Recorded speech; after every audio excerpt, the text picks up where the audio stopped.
There are 13 countries in the Americas. That includes North America, Central America and the Caribbean, and South America, or as they call it, Latin America.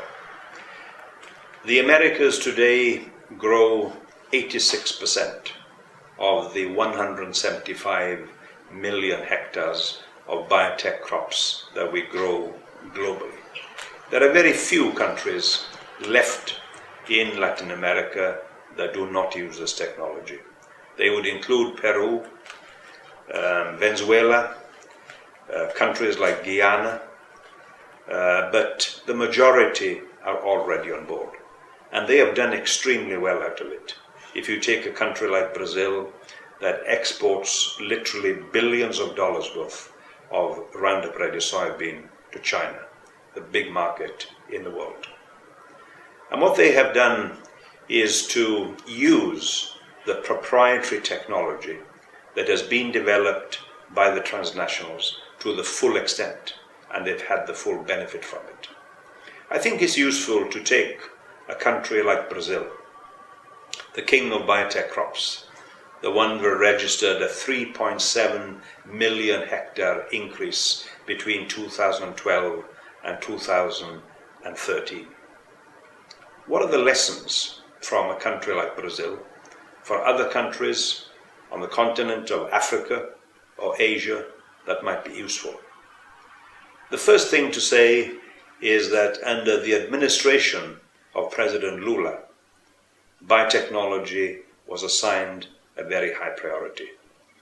And we know that he was awarded the World Food Prize 2 years ago for what he did for alleviation of poverty and also in terms of providing access for the poorest of the poorest to technology in agriculture. I think there are 3 lessons to be learnt. Brazil has a pipeline of technology that delivers 3 products from 3 different sources. The first is that they have made full use of the proprietary technologies developed by the transnationals. Secondly, they have built innovative and creative joint programs. This is public-private sector partnerships in order to develop products that meets their priorities. The best example of this is their use of the technology coming from BASF in Germany to develop a herbicide-tolerant soybean. And they always complete the process. Develop, approve, and plant. Until you plant, of course, you don't get the benefit. Third and last, but very important, they have the capacity to develop their own crops entirely. This is the development of the virus-resistant bean that was developed by Embrapa with its own resources, and again they have come to closure. They developed it, they've approved it, and it's ready to be commercialized in the first few months of 2015.